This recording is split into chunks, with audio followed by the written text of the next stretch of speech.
There's two things in Pythagoras, really, that we need to know.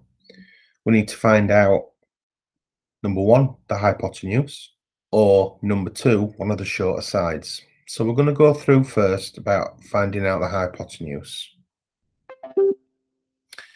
Pythagoras theorem. So we've got the hypotenuse. Now, the hypotenuse is the longest side of a right-angled triangle. And as you can see, it's always opposite the right angle. So it's the longest side and it's always opposite the right angle. The right angle is always depicted by a little square corner. What does Pythagoras theorem allow us to do? Well, it allows us to find the length of any side in a right angled triangle when we know the length of the other two sides. So in this example, we've got the two shorter sides. One is 8, one is 6. I'm not going to bother about units just for this example. All right. So we've got 8, we've got 6. We need to work out what this side is. Okay. Now, this is the formula we use. So it's a squared plus b squared equals c squared. C squared is your hypotenuse. There we go. Popped it on there for you. Okay, now a squared, there we go, and b squared. So our a squared, okay, remember 8 isn't squared at this moment in time. It's just a number, so it's a squared.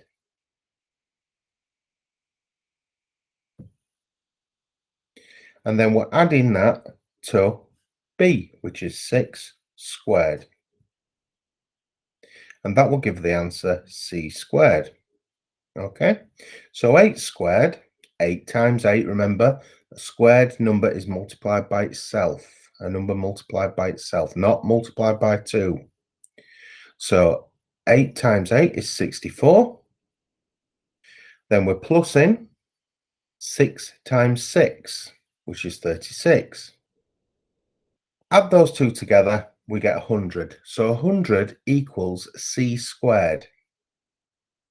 This 100, remember what I've just said, is c squared. We obviously don't want it squared, do we? We just want a measurement.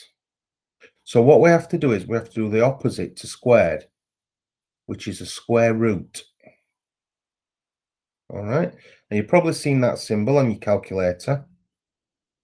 So if you put 100 in your calculator and then press that symbol, or press that symbol then put 100, it depends on what kind of calculator you've got, you'll get the answer 10. So that is the square root. So it's opposite of a squared, square root. So we're square rooting 100, and that gives us 10. Okay, so 10 equals C. So C is 10. Just before I move on, something like this you could get in a non-calculator paper. Okay, something as easy as that one. Obviously, if it's not going to be something that you can't work out the square root of, it's going to be on a calculator paper. But usually, if it's a non-calculator paper, it's usually like working out the square root of 100. So what I want you to do, I want you to work out the hypotenuse here for me. So have a minute or two just to think how you do it. Use your calculators, I don't mind. Work out the length of this hypotenuse. Okay, I'll give you a couple of minutes to do it.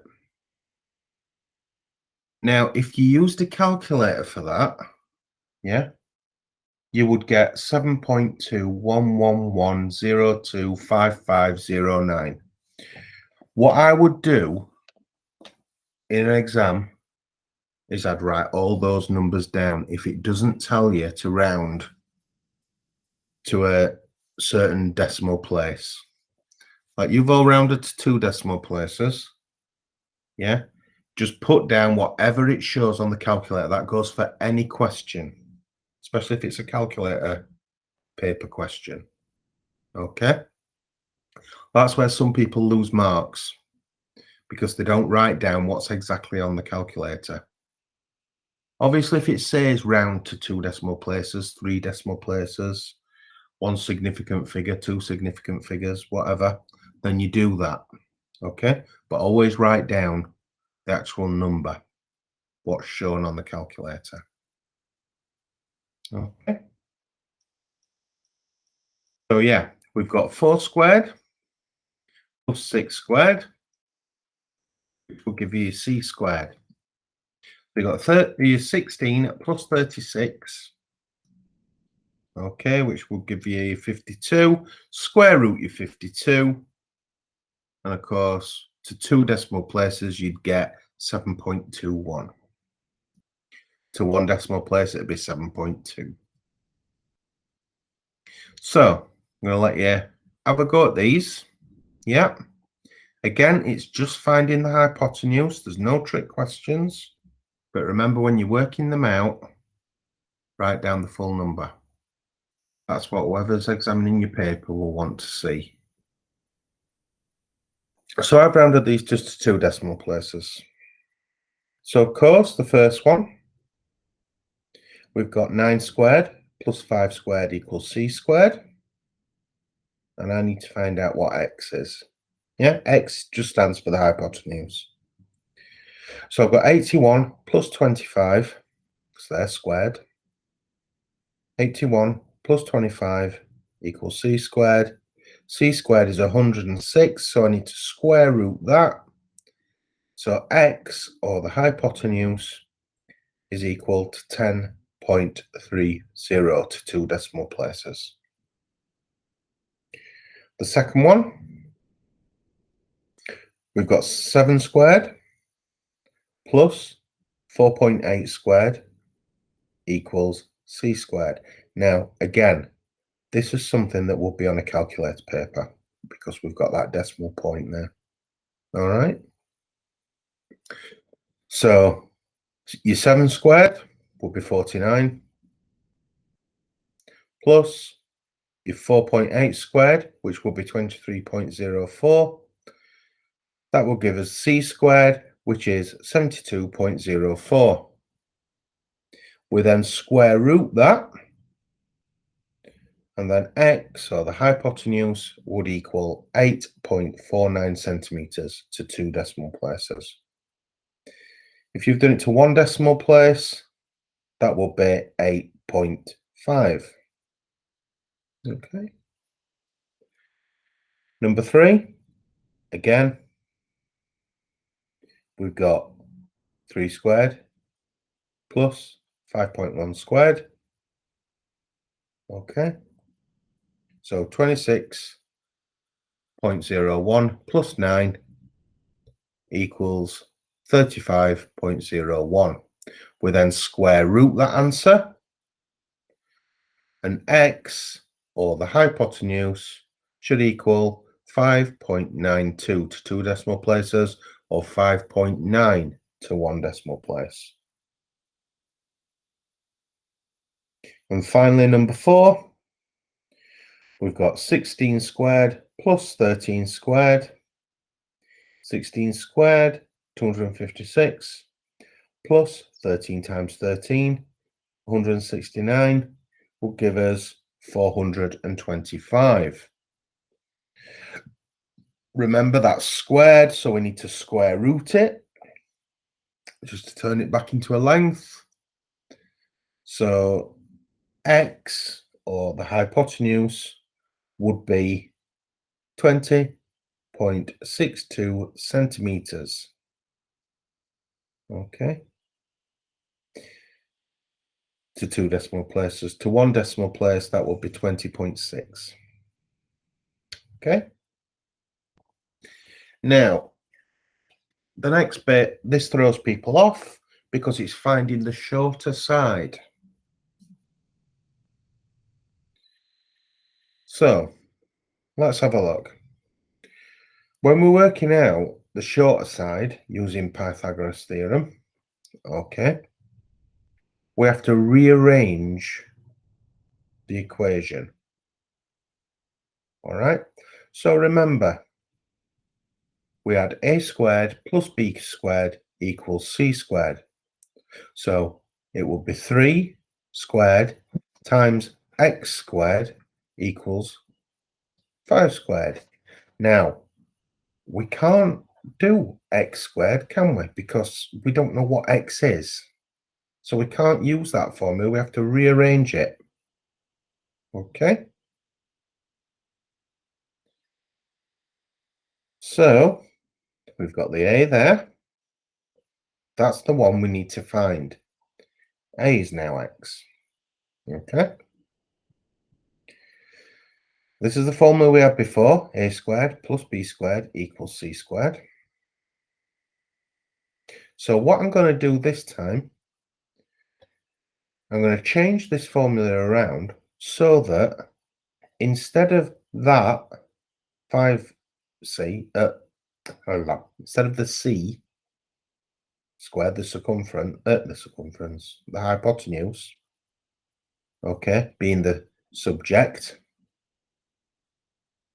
all right, I need the x to be the subject. Okay, so what I'm going to do this time, I'm going to take a squared and pop that down. Now, I know that that added to that equals that squared. So what I'm going to do it reverse. I'm going to start with that. I'm going to take away that, which should give me that. Okay. Now, if it was the other way around, yeah, and I had that, and I had that, but I didn't have that, I'd do exactly the same. I'd start with my hypotenuse. I'd take away whatever this number is, which will give me this number. Okay. So let's have a look at an example. So this is the new formula. A squared equals c squared. Take away b squared. Okay. So my a squared is c squared. So that's 5 squared. Take away 3 squared. My 5 times 5 is 25. 3 times 3 is 9. So I've got a squared equals 25, take away 9. So 25 take away 9 is 16. Remember, it's still squared. So what I need to do is I need to square root it. So I square root 16, which gives me 4, because 4 times 4 is 16. Again, I'm going to give you a few more minutes to have a go at these now. Now remember, you're not working out the hypotenuse. Okay.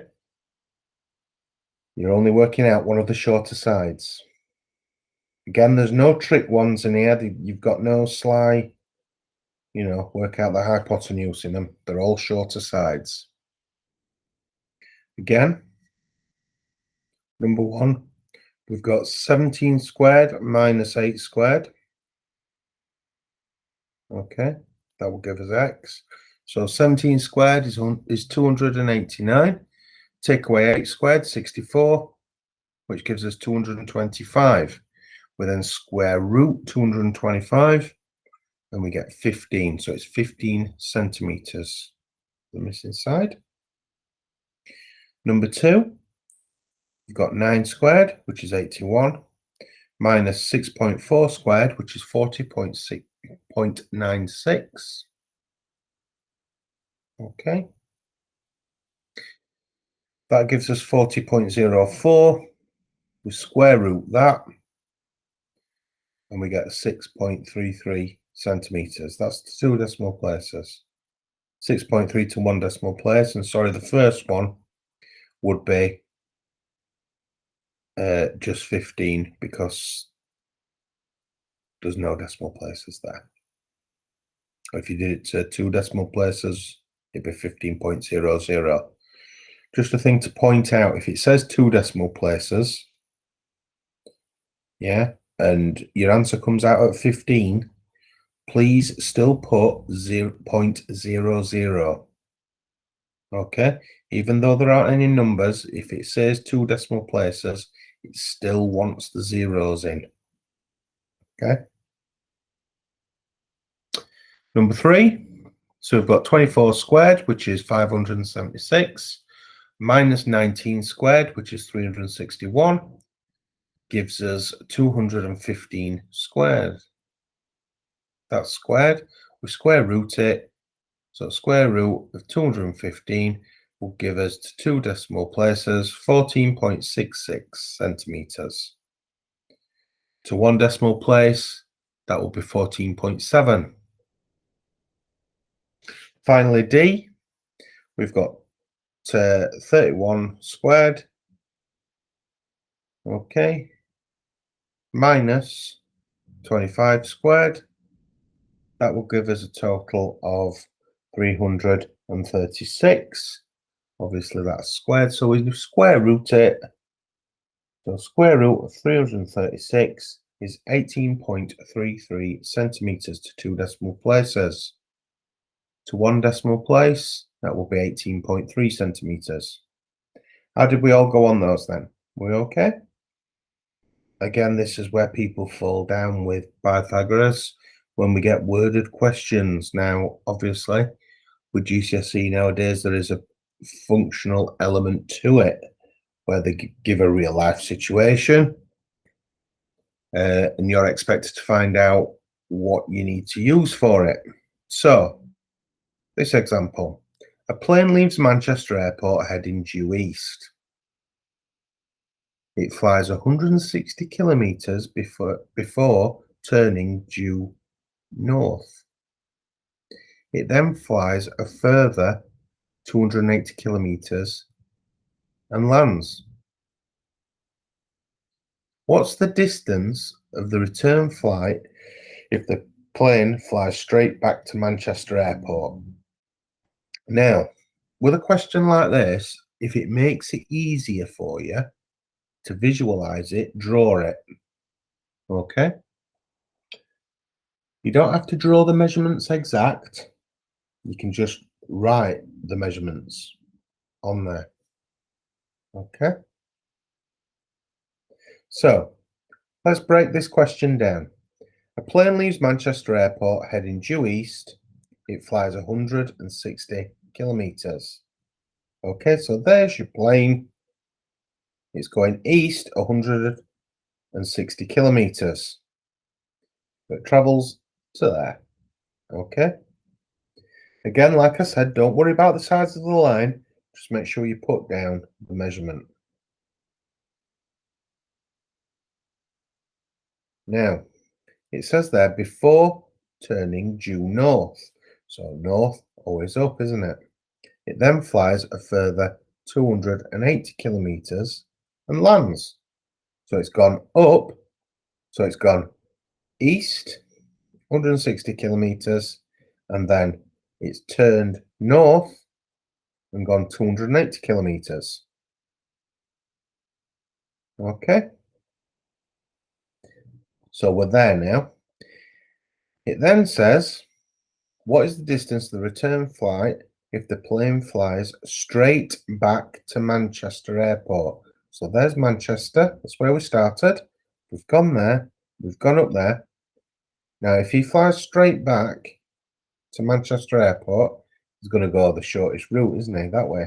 He's not going to go that way and that way because that's not straight back. Straight back is the quickest way. So it's there. Okay. So this is what we're wanting to find out. Again, remember, opposite the angle is the hypotenuse. So we know this is the hypotenuse. And it's obviously the longest side, isn't it? Cheers, Martin. So we've got a squared plus b squared equals c squared. So we've got a and b. It doesn't matter which way around we have these. Okay. If you're panicking, thinking, oh, how did you know that were a and how did you know that were b? It doesn't matter. Okay. So my a squared, 160 squared. Okay. Plus my b squared, so 280 squared, equals this one, my c squared. So I've squared that one, I get 25,600. I've squared 280 and I've got 78,400. Add them all up together and I get 104,000. Yeah. Obviously, I need to square root that. So I square root 104,000 and I get, just like Martin said, 322.49. So it's 322.49 kilometers. Okay. Is everybody okay with that one? Have we gone through that word question? Yep. Yep.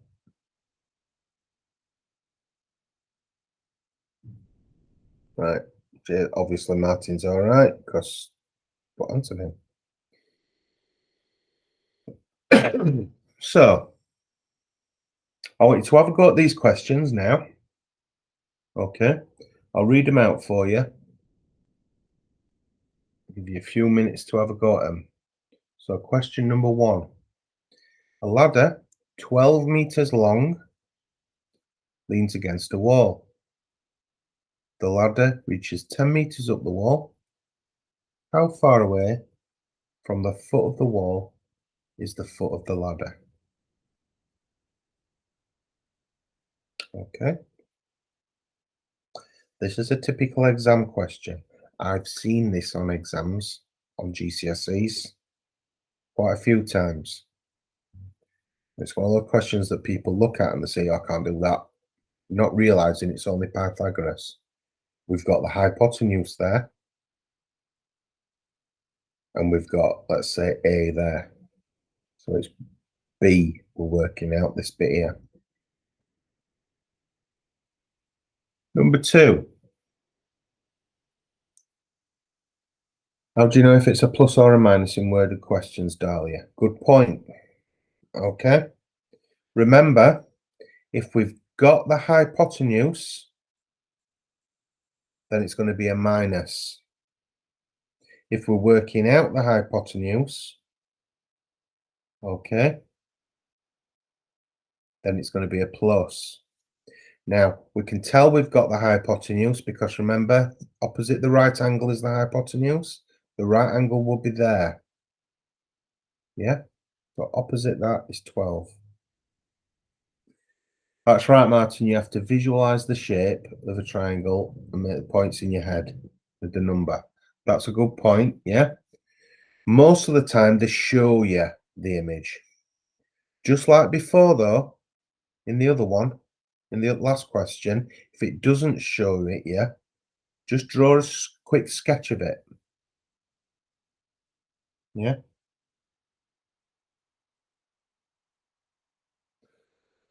Yeah. So, like I said, just draw a quick sketch. Just follow the instructions, draw a quick sketch. So this one, a model of a football pitch is 2 meters long and 0.5 meters wide. How long is the diagonal? Okay. So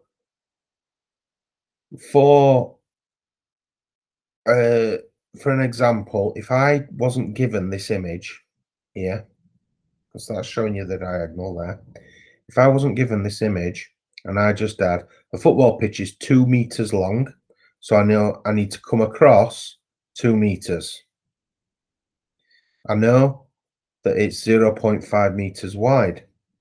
So it's going to be, the width is going to be 0.5. Now I know a football pitch is rectangular, isn't it? Yeah. So this measurement, the top measurement, this measurement here is going to be the same as that. And this measurement here is going to be the same as that. So I just draw a quick sketch, and then obviously my diagonal would go from there to there. If you do your diagonal, yep, no problem, Dahlia. If you do your diagonal from there to there, it's still going to be exactly the same as from there to there. Okay.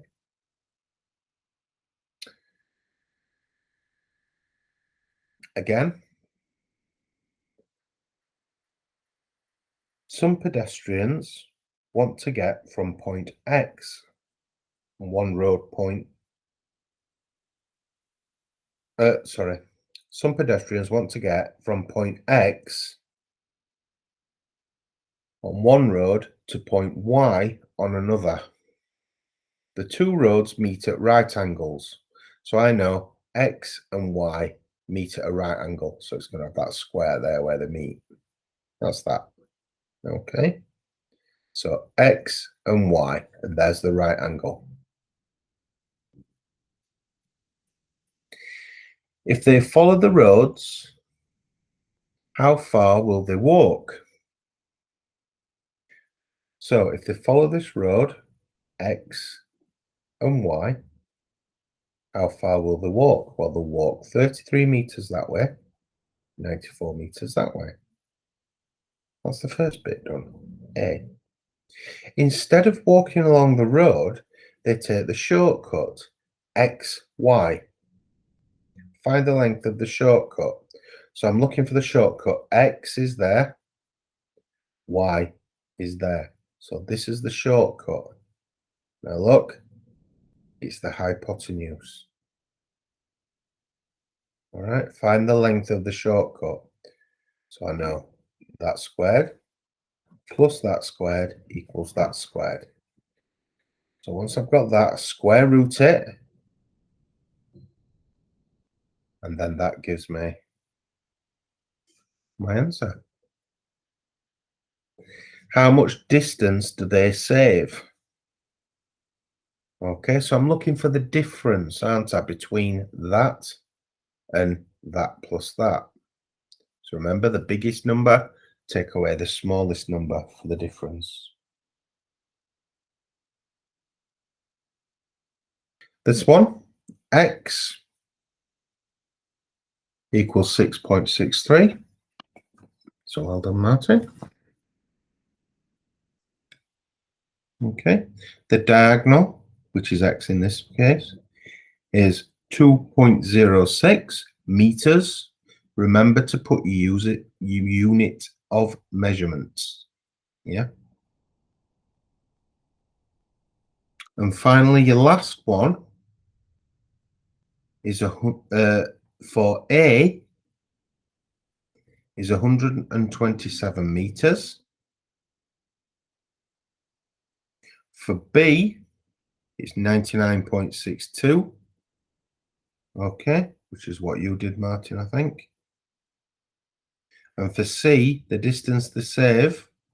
Okay, so we've got 127 meters if we went that way and that way. We've got 99.62 meters if they went that way. So it's the biggest number, 127. Take away the smallest number, 99.62, which would give us 27.38 meters.